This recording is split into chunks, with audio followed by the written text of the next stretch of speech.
राजस्थान में एक बार फिर सरकारी व्यवस्था और दवा कंपनियों की सांठगांठ पर बड़े सवाल खड़े हो गए हैं। बच्चों की जिंदगी के साथ हुए इस खिलवाड़ ने पूरे तंत्र की पोल खोल दी है। मामला सिर्फ एक बच्चे की मौत और 10 से अधिक बच्चों और डॉक्टर के बीमार पड़ने का नहीं है, बल्कि ये दिखाता है कि किस तरह ब्लैक लिस्टेड दवाएं भी सरकारी अस्पतालों और मार्केट तक आसानी से पहुंच रही हैं। ये न सिर्फ प्रशासनिक लापरवाही है, बल्कि स्वास्थ्य व्यवस्था में फैले भ्रष्टाचार की खतरनाक मिसाल भी है।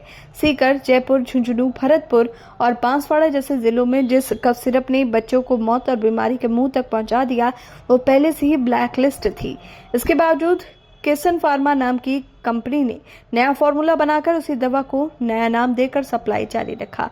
और हैरानी की बात यह है कि ये दवा मुफ्त दवा योजना के तहत सीधे सरकारी अस्पतालों में पहुंचाई जा रही थी।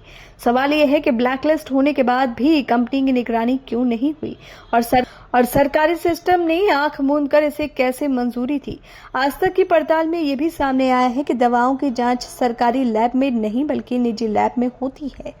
ऐसे में जांच की विश्वसनीयता अपने आप में संदेह के घेरे में है। 2024 में 101 दवाएं फेल हो गई। 2025 में अब तक 81 दवाएं मानकों पर खरीद नहीं उतरी, लेकिन ड्रग कंट्रोल विभाग ने सप्लाई रोकने की कोई गंभीर पहल नहीं की है। यानी जिन दवाओं पर सवालिया निशान लगे वो भी मरीजों तक पहुंचती रही।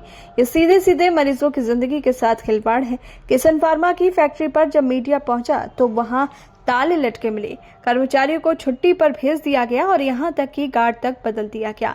कंपनी के मालिक ने हादसे को डॉक्टर्स के ओवरडोज का नतीजा बताकर खुद को बचाने की कोशिश की, लेकिन ये साफ है अगर ब्लैक लिस्टेड दवा मार्केट में न होती तो ओवरडोज का सवाल ही नहीं होता। ये जिम्मेदारी कंपनी से ज्यादा उस सिस्टम की है जिसने इस लापरवाही को जगह दी। अब राजस्थान मेडिकल सर्विसेज कॉर्पोरेशन कह रहा है कि भविष्य में अगर किसी कंपनी की एक दवा ब्लैक लिस्ट होगी तो उसकी सभी दवाओं की सप्लाई रोकी जाएगी। लेकिन ये अब की बात क्यों? ये नियम पहले से क्यों नहीं लागू था? और जब तक ये सिस्टम में नहीं था तब तक बच्चों की जान दांव पर क्यों लगाई गई?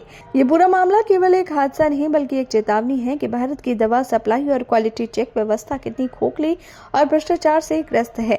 जब तक सख्त कानून, पारदर्शी जांच और सरकारी जिम्मेदारी तय नहीं होती, तब तक ऐसे हादसे बार बार होंगे और मासूम जिंदगियां इसी तरह दवा कंपनी और सरकारी लापरवाही की बलि चढ़ती रहेंगी।